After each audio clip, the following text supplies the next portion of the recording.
तो हम पढ़ रहे थे क्लास 9 सब्जेक्ट मैथमेटिक्स और चैप्टर नंबर 2 पॉलिनोमियल्स।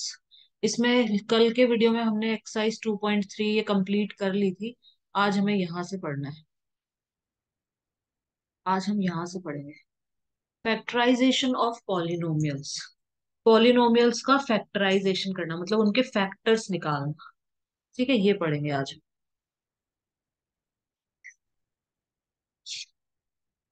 पढ़ लेते हैं।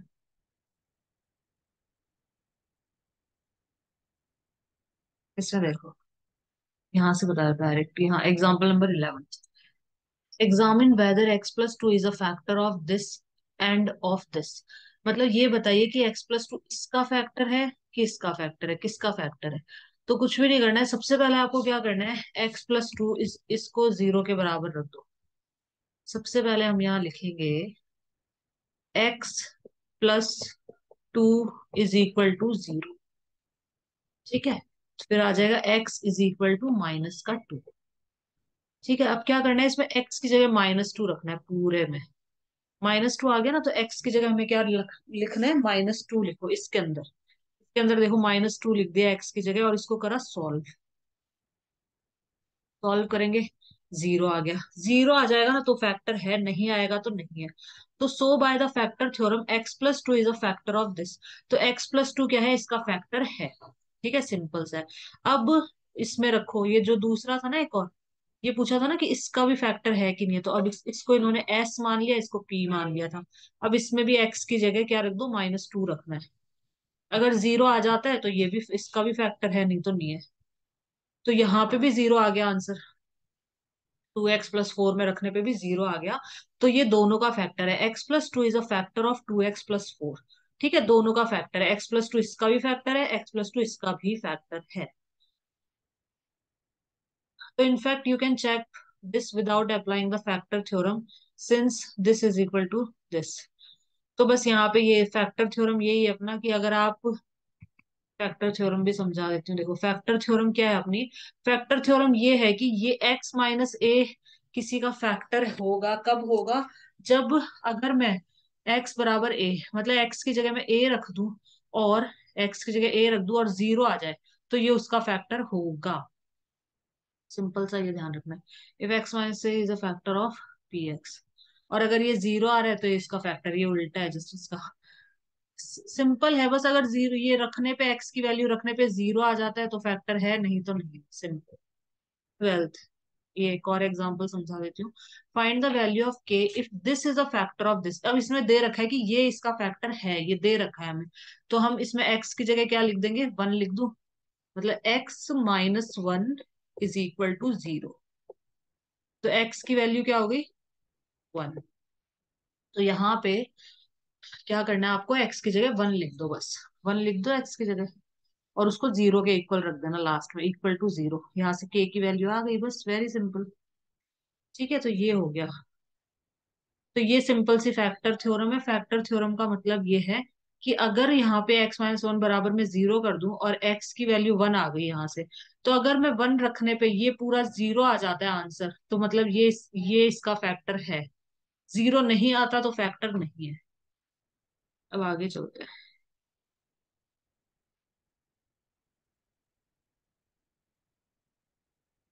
फैक्टराइज करने के तरीके भी bye splitting the middle term. ये भी अपन पढ़ेंगे नीचे अभी। बहुत इजी है।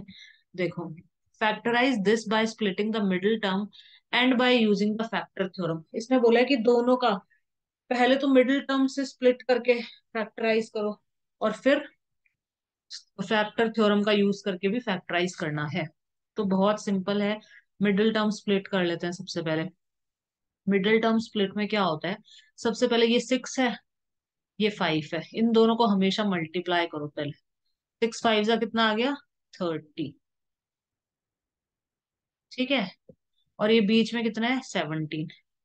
अब ऐसे दो नंबर ढूंढो, ऐसे दो नंबर ढूंढो जिनको प्लस या फिर माइनस, प्लस या फिर माइनस करने पे, इन दोनों नंबरों को प्लस या माइनस करने पे तो क्या आ जाए, 17 आ जाए। और इन दोनों नंबर्स को मल्टीप्लाई करने पे, इन्हीं दो सेम नंबर को मल्टीप्लाई करने पे क्या आ जाए, 30 आ जाए। ऐसे दो नंबर आपको ढूंढने हैं।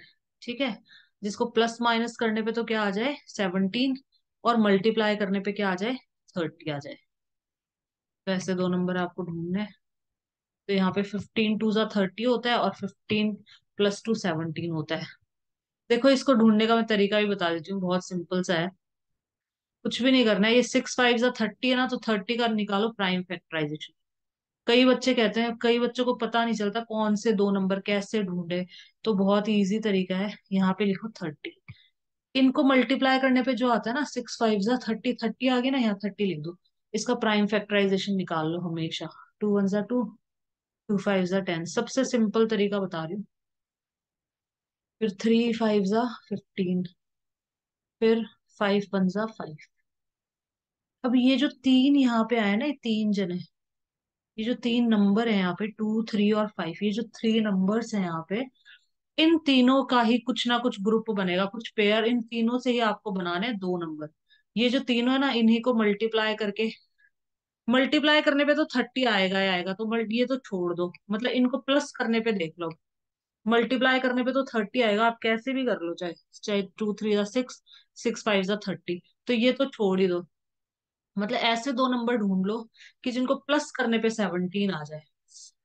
तो देखो यहाँ पे अगर मैं 2 3 सा 6 लेती हूँ, तो 6 + 5 तो 11 आ रहा है, नहीं आ रहा, ठीक है। अगर मैं यहाँ पे 3 5 सा 15 ले लूँ, 15 + 2 17 आ जाएगा। मल्टीप्लाई करने पे तो इनको 30 ही आएगा, तो कैसे भी पेयर बनाओ आप। बस यहाँ पे आपको प्लस ये देखना है, एक चीज देखनी पड़ेगी। तो ये बहुत सिंपल मेथड है, कभी भी दिमाग में नहीं आए कि कौन से दो नंबर है, तो हमेशा ऐसे कर लेना। और इन इनसे ही जो भी प्लस माइनस करने पे जो नंबर आएगा ना, वो इन्हीं से बनेगा। जैसे यहाँ पे 3 5 सा 15 और एक 2। तो बस इसमें इसमें देखो, ये एज इट इज लिखना है, इसको भी एज इट इज लिखना है। बीच वाली टर्म है ना, ये मिडिल टर्म, इसको स्प्लिट करना है। स्प्लिट करना मतलब दो पार्ट्स में डिवाइड करना। तो इसकी जगह 17x की जगह हम लिख देंगे 2 + 15x। 6x का स्क्वायर एज इट इज, इसकी जगह 2 + 15x, और ये 5 एज इट इज। ठीक है। फिर देखो इन दोनों में से क्या कॉमन आ रहा है। फिर पहले तो ब्रैकेट हटा लो, 6x का स्क्वायर +2x + 15x + 5। अब इन दोनों में देख लो कॉमन क्या है इनमें। x इधर भी है, x इधर भी है। 2x कॉमन है, तो 2x को बाहर निकाल लो। तो यहाँ से 2 बाहर निकालेंगे तो 2 3 सा 6 होता है ना, तो यहाँ 3x बचेगा, प्लस यहाँ 1 बचेगा, प्लस यहाँ से 5 बाहर निकाल लो। 5 3 सा 15, 3x + 1। अब एक चीज ये ध्यान में रखनी, ये दोनों सेम आने चाहिए हमेशा। अगर ये डिफरेंट आ रहे हैं, इसका मतलब आपने कुछ ना कुछ मिस्टेक किया है। प्लस है तो इधर भी प्लस ही होना चाहिए। ये नंबर है, यही नंबर, सब कुछ सेम होना चाहिए इन दोनों के अंदर। ये ब्रैकेट वाले ना, ये दोनों सेम होने चाहिए एज इट इज। तो एक बार लिख दो 3x + 1, और एक बार लिख दो 2x + 5। तो बस ये हो गया मिडिल टर्म स्प्लिट, बहुत इजी है। अब फैक्टर थ्योरम तो अपन पहले भी कर चुके हैं। Using the factor theorem, factor theorem का यूज करके, फैक्टर थ्योरम का यूज करके भी बता देती हूँ, देखो। फैक्टर थ्योरम का यूज करके कैसे किया है, जैसे ये है यहाँ पे। सबसे पहले तो यहाँ पे 6 को आपने कॉमन ले लिया, 6 बाहर निकाल लो। तो यहाँ x का स्क्वायर 17/6, यहाँ 5 ये बच जाएगा पूरा। ठीक है। Is equal to 6 px। इसको इन्होंने px माना है, इस पूरे को। इस पूरे को इन्होंने क्या माना है, px माना है, इस पूरे को। Say if a and b are zeros of px, then this is equal to x - a और x - b। इसने ये बोला है कि अगर a और b इसके जीरोस हैं, ये जो px है ना, ये जो मतलब ये जो अंदर है, ये जो अंदर है, इसके अगर जीरोस ये हैं, जीरोस मतलब x की वैल्यू, x की वैल्यू a और b, a और b मतलब दोनों है x की वैल्यू, x की वैल्यू a भी है और x की वैल्यू b भी है। तो ये दो जीरोस हैं इस px के। तो हम इसको ऐसे लिख सकते हैं, 6 तो बाहर निकाल रखा, और px की जगह मैं लिख सकती हूँ x - a और x - b, ऐसे मैं लिख सकती हूँ। और ए और बी को मल्टीप्लाई करने पे क्या आएगा, ये आएगा 5/6, मल्टीप्लाई करने पे यही आता है। तो let us look at some possibilities for a and b. तो दे कुड बी ±1/2। अब यही बोला है कि ए और बी हम क्या क्या ले सकते हैं, ये ले सकते हैं, ये ले सकते हैं, ये नाउ अगर मैं 1/2 रख के देखूं इस पूरे के अंदर, ये जो है इस पूरे के अंदर अगर मैं 1/2 रखूं, तो एक्स के स्क्वायर का क्या हो जाएगा 1/4, प्लस 17/6, इस x की जगह 1/2 रख दो, मतलब इस पूरे में 1/2 रख दो, इस वाले में, इसमें पूरे के अंदर। तो ये जीरो के इक्वल नहीं आ रहा, तो फिर मतलब ये नहीं है। ये पॉसिबिलिटीज है कि ये हो सकते हैं जीरोस, तो ये तो इसका जीरोस नहीं है। अब -1/3 रख के देखते हैं, तो जीरो आ गया। इसका मतलब x+1/3 फैक्टर है किसका, पी एक्स का। Similarly by trial you can find that this is a factor of, और ये भी फैक्टर है इसका, x+5/2। ये दो फैक्टर निकल गए, तो बस इसको ऐसे लिख दिया यहाँ पे ऐसे, और सॉल्व कर लिया इसको, तो ये आ गया आंसर अपना। For the example above, the use of splitting method appears more efficient. However, let us consider another. जो splitting method है वो ज्यादा efficient है, इस वाले मेथड से कोई नहीं करते बच्चे, splitting method से ही इसको सॉल्व करते हैं, ठीक है ना। फैक्टर्स निकालने ना, तो मिडिल टर्म स्प्लिट मेथड सबसे सही है, क्योंकि इसके अंदर आपको रख रख के देखना पड़ेगा एक्स की वैल्यू। एक्स की वैल्यू पहले 1 रखो, 0 के बराबर आता है, -1 रखो, 0 के इक्वल आ रहा है, फिर 2 रखो, फिर -2 रखो, ऐसे रख रख के देखना पड़ेगा। तो ये ऊपर वाला ज्यादा एफिशिएंट है, मिडिल टर्म जो स्प्लिट है ना वो वाला ज्यादा सही है, उससे फटाफट फैक्टर निकल गए देखो। इससे देखो कितने अपन को रख के देखना पड़ेगा, हर पहले 1/2 रख के देखा, फिर ये रख के देखा, फिर ये रख के देखा, तो और इसमें देखो फटाफट ही निकल गया, आंसर सेम आएगा, मिडिल टर्म स्प्लिट की, और ये आंसर आ गया। तो ये मेथड ज्यादा एफिशिएंट है। कभी भी फैक्टर्स निकालने हो तो इस मेथड से निकाल लो हमेशा, ठीक है। और एग्जाम में अगर दे दिया कि यूजिंग द फैक्टर थ्योरम, तो ऐसे कर लेना, पहले तो ऐसे निकाल लेना इस मेथड से, तो पता चल जाएगा ना हमें ये फैक्टर्स है, बस। और फिर ऐसे करके दिखा देना कि एक्स की जगह -1/3 रखो, और एक्स की जगह -5/2 रख दो, कि एक्स की जगह -1/3 और -5/2 रखने पे आ जाएगा, बस यहाँ पे करके दिखा देना फिर। Example number 14, factorise this by using the factor theorem. इसने बोला कि इसको फैक्टराइज करो फैक्टर थ्योरम का यूज करके। इसने वापस फैक्टर थ्योरम दे दी, तो मैंने जो बताया था ना वो वाला तरीका अपना लेना। मिडिल टर्म स्प्लिट कर लेना, सबसे पहले फैक्टर निकाल लेना, पता चल जाएंगे ये दो फैक्टर है, बस फैक्टर थ्योरम का यूज करके और उसको कर देना, सिंपल सा तरीका। अब मैं इससे भी समझा देती हूँ, फैक्टर थ्योरम से डायरेक्टली। देखो, वापस अपन ने ये लिखा, वापस अपन ने माना कि सपोज ए और बी क्या है, इसके जीरोज हैं, मतलब बाय की जगह अगर मैं ए रखूंगी तो ये पूरा जीरो हो जाएगा, बाय की जगह अगर मैं बी रखूंगी तो भी इसका पूरे का आंसर जीरो आ जाएगा। तो ये दो इसके फैक्टर है, हमने मतलब ऐसा माना है, ठीक है। तो you know that the constant term will be a b. A b इसके बराबर होता है हमेशा, 6 के इक्वल, तो a b is equal to 6, ठीक है। So look for the factors of py, will look at the factor of 6। Factor of, तो 6 के फैक्टर्स हम देखेंगे। ये जो होता है ना 6, इसके फैक्टर देख लो कौन कौन से, मतलब 6 किस किस की टेबल में आता है। फैक्टर्स ऑफ 6 का मतलब होता है कि 6 किस किस की टेबल में आता है, तो 6 1 की टेबल में आता है, 2 की में भी आता है, 3 के भी में आता है, और फिर 6 के में आता है। तो 6 के ये सब फैक्टर है। फैक्टर कुछ भी नहीं होता, फैक्टर बहुत इजी चीज है। फैक्टर का सिंपल सा मतलब है कि जो 6 है वो किस किस की टेबल में आता है। तो 6 1 की टेबल में आएगा, तो 1 क्या है, 6 का फैक्टर। 2 भी फैक्टर है, 3 भी, 1 2 3 ये तीनों के तीनों 6 के फैक्टर्स हैं, क्योंकि इन तीनों की टेबल में 6 आता है, ठीक है। तो जिस जिसकी टेबल में 6 आएगा वो उसका फैक्टर। अब इन सबको आपको रख के देखना पड़ेगा, पहले 1 रखो, इस एक्स वाई की जगह पहले 1 रखो, जीरो नहीं आ रहा, फिर 2 रखो, 2 रखने पे जीरो आ गया, तो मतलब 2 रखने पे जीरो आ गया, मतलब y इज इक्वल टू, जब मैंने 2 रखा तो आंसर जीरो आया, इसका मतलब हुआ कि y -2। इस 2 को मैं इधर उठा के लाऊंगी तो माइनस में आएगा ना, तो एक फैक्टर तो ये निकल गया, एक फैक्टर ये निकल गया। अब 3 रख के देखो, ये एक फैक्टर निकल गया, y-2 is a factor of p y. अब 3 रख के देखो, 3 रखने पे भी जीरो आ रहा है, तो मतलब y इज इक्वल टू, जब मैंने 3 रखा तो आंसर आया जीरो, तो 3 को इस साइड उठा के लाऊंगी मैं, तो y-3, तो ये भी इसका फैक्टर है। This is also a factor of this. तो बस इसकी जगह हम ये दोनों लिख सकते हैं, बस सिंपल, आ गए फैक्टर्स, दोनों निकल गए, ठीक है। और मिडिल टर्म स्प्लिट करके भी कर सकते हो, वो बहुत ही इजी है। इस वाले में भी यही करा था, जो 5/6 अपन ने ये ले लिया था 5/6। ठीक है, और फिर हम 5/6 के फैक्टर्स लिखने हैं आपको। Let us look at some possibility for a and b. तो जो 5/6 है 1/2 की टेबल में आ जाएगा। 1/2 को जैसे अगर मैं इसको करूं, मतलब ये इसके फैक्टर्स हो जाएंगे। तो ये आपको ऐसे चेक करके देखना पड़ेगा। सिंपल सा मैंने बता दिया, मिडिल टर्म स्प्लिट करना, फैक्टर निकल जाएंगे, फैक्टर निकल जाएंगे तो पता चल जाएगा ये फैक्टर है, और फिर वही वैल्यूज रख के देख लेना। ठीक है, और फिर ऐसे करके तो पूरा दिखाना पड़ेगा ये पूरा मेथड। ये 6 है तो 6 के फैक्टर ये होते हैं, बट हमें पता चल जाएगा कि 2 और 3 ये दो ही इसके फैक्टर है। सबको चेक करने की जरूरत नहीं पड़ेगी। देखो अब 15, फैक्टराइज दिस, इसके फैक्टर्स निकालो। मतलब इसको फैक्टराइज करो, इसके फैक्टर्स बताओ। ठीक है, बहुत सिंपल है। देखो इसमें 120 ले लिया, यहाँ पे ये -120।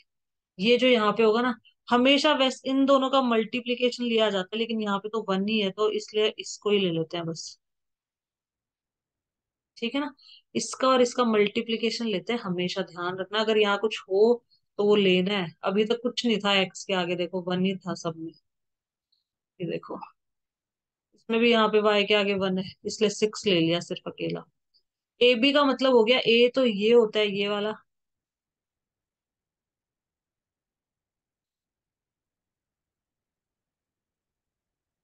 ठीक है ना, तो ये ध्यान में रख लेना ये चीज। इन दोनों का मल्टीप्लीकेशन लिया जाता है हमेशा। तो अब यहाँ पे -120 के फैक्टर निकालने पड़ेंगे आपको। We shall now look for all the factors of 120 के फैक्टर्स निकालो। मतलब 120 किस किस की टेबल में आता है। तो 121 की टेबल में तो सभी आते हैं, 1 2 की टेबल में भी आता है, 2 से डिवाइड हो जाएगा ना, 260 था। 3 से भी डिवाइड हो जाएगा पूरा पूरा, 4 से डिवाइड हो जाएगा, 5 से, 6 से। तो ये सारे फैक्टर हैं 120 के। ये सारे के सारे 120 के क्या है, फैक्टर्स। अब अपन को एक एक रख के देखना पड़ेगा कि किसको रखने पे इसकी वैल्यू 0 हो रही है। चेक करना पड़ेगा बाय ट्रायल। अब ट्रायल देखो, एक्स की जगह मैंने क्या रखा है, 1। मतलब मैंने x = 1। एक्स की जगह 1 रखा है ना, 1 रखेंगे तो 0 आ रहा है। इसमें एक्स की जगह 1 रख के देखना है, 0 आ रहा है फिर तो सही है। x-1 एक फैक्टर तो निकल गया, चलो एक निकल जाएगा तो बस, फिर तो निकल जाएंगे सारे। एक निकालना बहुत जरूरी है, एक फैक्टर हमारा निकल गया। x = 1, देखो ये ध्यान रखना, x = 1 है तो 1 को जब हम इधर लाएंगे तो -1 हो जाएगा। तो x-1 है factor, x-1 is a factor of px। ठीक है, तो अब क्या करना है। अब या तो आप इसको डिवाइड कर लो x-1 को, और इस ये जो है इनको दोनों को डिवाइड कर दो, तो बाकी के फैक्टर्स भी, मतलब इस तरह से कुछ आ जाएगा, फिर इसका मिडिल टर्म स्प्लिट कर लो। एक तरीका तो ये है, कई सारे तरीके होते हैं सॉल्व करने के। देखो यहाँ पे इसने जैसे करा है मैं वैसे ही समझा देती हूँ। देखो यहाँ पे क्या करना है आपको, ये एज इट इज है। ठीक है, इसकी जगह क्या लिखा, इस एक्स की पावर जो 3 है ना, इसको इन्होंने x⁻³ as it is, 23x² इसको इन्होंने स्प्लिट कर लिया, -1x² -22x²। लिख सकते हैं इसको अपन ऐसे। इसकी जगह इन्होंने ये दो चीज लिख दी। ठीक है ना, तो हम लिख सकते हैं 22 + 1 कितना हो जाएगा, 23 हो जाएगा, लिख सकते हैं। 142 की जगह इन्होंने क्या लिख दिया यहाँ पे, 142 की जगह ये दो चीज लिख दी है यहाँ पे इन्होंने ये। ठीक है, और ये -120 एज इट इज, ये एज इट इज लिखा है। 142 को भी इन्होंने यहाँ पे स्प्लिट करके ऐसे लिख दिया है। इन दोनों को प्लस करने पे भी 142 ही आएगा।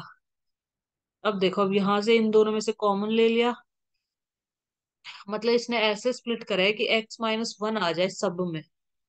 इन दोनों में से कॉमन लेंगे तो x-1 आ गया, फिर इन दोनों में से कॉमन लेंगे तो भी x-1 आ गया, इन दोनों में से कॉमन लेंगे तो भी x-1 आ गया। तो यहाँ पे मैं x-1 लिख के ऐसे, एक तो ये तरीका है, एक और तरीका बता देती हूँ इजी सा। एक तो ये तरीका है, एक तो ऐसे कर लो या तो आप। ठीक है, या फिर सिंपल सा तरीका है, x-1 और जो ये पूरा है ना इन दोनों को करो डिवाइड। x-1 लिखो बाहर, डिवाइड लगाओ और इसको लिखो अंदर। तो ऊपर क्या आ जाएगा, ऊपर जो आंसर आएगा ना वो ये आए, ये आएगा ये वाला आंसर,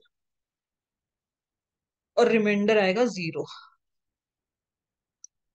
तो ये आंसर आ जाएगा। तो ये और ये आ गया, इसमें मिडिल टर्म स्प्लिट कर दो, आ जाएंगे सारे factors. We could have also got this by dividing, ये देखो p x by x minus one. Divide कर लो, सबसे सिंपल तरीका है, क्योंकि ये करने में ना बच्चों को दिक्कत होती है बहुत। तो डिवाइड इजी रहता है बच्चों के लिए। तो आप लोग डिवाइड करो एक्स माइनस वन को। देखो यहाँ करके बता देती हूँ एक बार।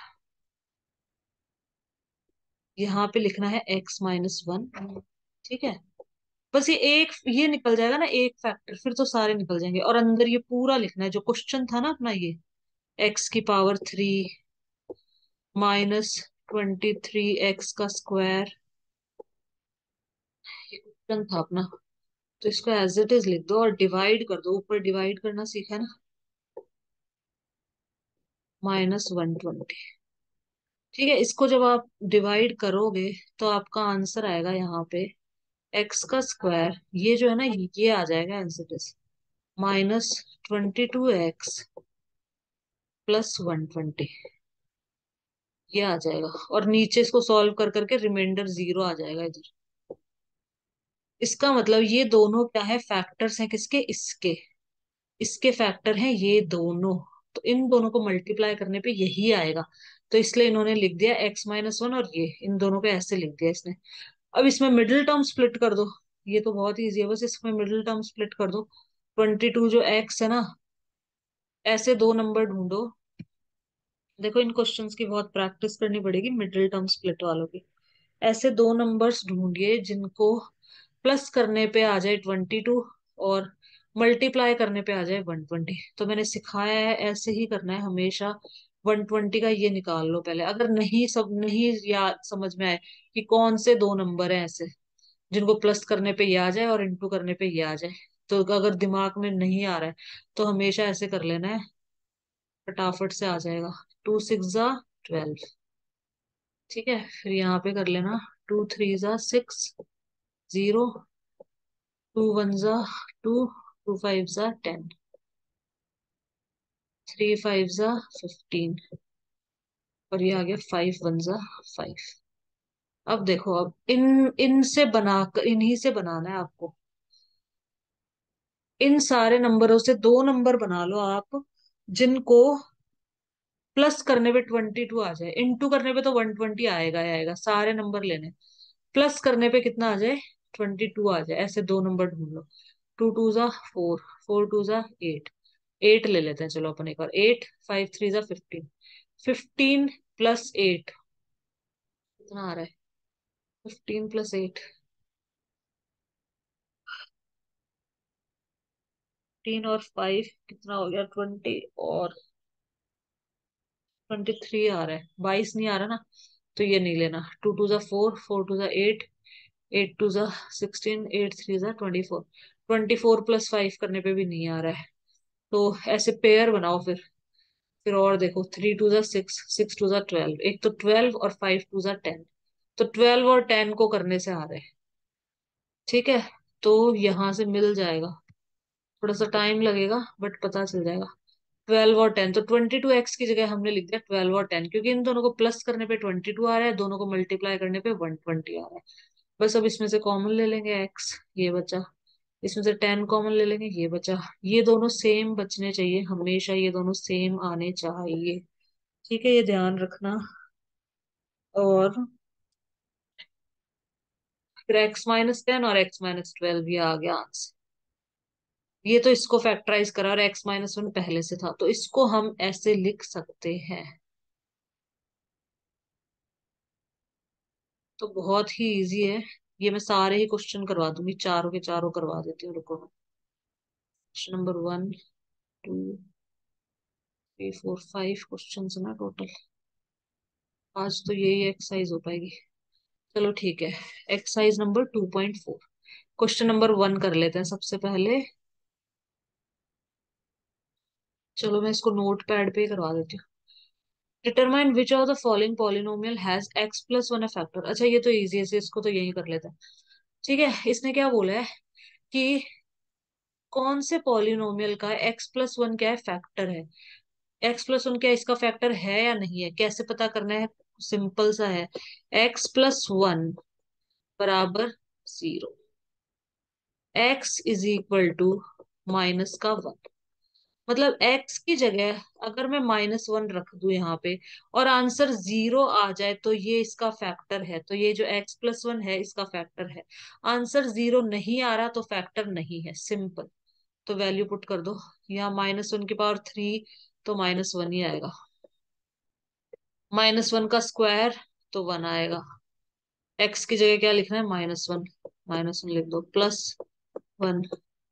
तो -+0, -+0, 0 आ गया इसका आंसर, तो इसमें आएगा यस। x+1 इसका फैक्टर है। ठीक है, फर्स्ट वाले का फैक्टर है। सेकंड के लिए चेक कर लेते हैं अपन।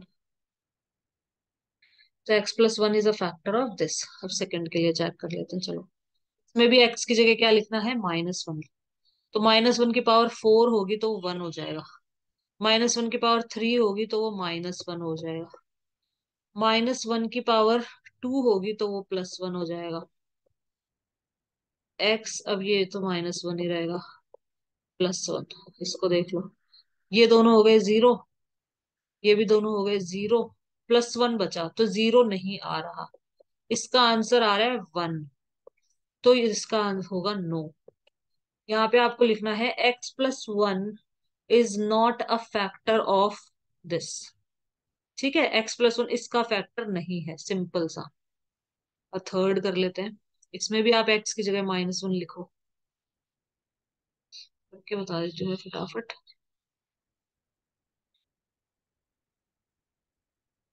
x की जगह -1 लिखना है, तो -1 की पावर 4 होगी तो 1 होगा। फिर -1 की पावर 3 होगी ना तो -1 आएगा, तो -3 हो जाएगा ये, -3। यहाँ पे -1 का स्क्वायर है तो मतलब प्लस में हो जाएगा, तो +3 आएगा इधर। यहाँ पे x की जगह -1 लिख दो, फिर यहाँ +1। अब इसमें चेक कर लो फटाफट। इसके अंदर क्या करना है, सबसे देखो, माइनस माइनस के देख लो कितने हैं टोटल। 3 माइनस का है, ये भी माइनस का है, तो माइनस के कितने हो गए, 4। और प्लस के 3, 4, 5, प्लस के हो गए 5। तो प्लस का 1 बचेगा। यहाँ पे जो आंसर बच रहा है वो बचेगा हमारा प्लस का 1। ठीक है, प्लस का 1 बचेगा ये। और इसके अंदर भी रख के देख लो, तो ये इसमें आ जाएगा नो आंसर। अब इसमें भी रख के देख लो, एक्स की जगह -1 रखना है। तो एक्स की जगह हम लिख के देख लेते हैं फटाफट। एक्स की जगह -1 रखेंगे तो ये -1 होगा। इसमें -1 रखूंगी तो प्लस का ही 1 आएगा, बट एक माइनस पहले से है। इसको भी एज इट इज लिख लो, 2 प्लस √2। और एक्स की जगह क्या लिखना था, -1, तो ये हो जाएगा प्लस। और यहाँ पे +√। अब इसको ओपन कर लो फटाफट। -1, -1, +2, +√2, +√2। इसमें भी 0 नहीं आएगा आंसर। -2 और +2 ये तो हो गया 0, तो ये बचेगा 2√2। 2√2 आ रहा है जो कि 0 नहीं आ रहा है, तो इसका भी आंसर होगा नो। ठीक है, तीनों का आंसर नो हो जाएगा यहाँ पे, कि दिस इज, ये सिर्फ इसका फैक्टर है इसका। अब क्वेश्चन नंबर 2 हम नेक्स्ट वीडियो में करेंगे। इस वीडियो में यहाँ तक ही करेंगे। क्वेश्चन नंबर 2 करते हैं अपन नेक्स्ट वीडियो के अंदर, ठीक है। अगर आपको वीडियो अच्छा लगा हो तो प्लीज वीडियो को लाइक, शेयर और मेरे चैनल को सब्सक्राइब कीजिएगा। Thanks for watching, have a nice day.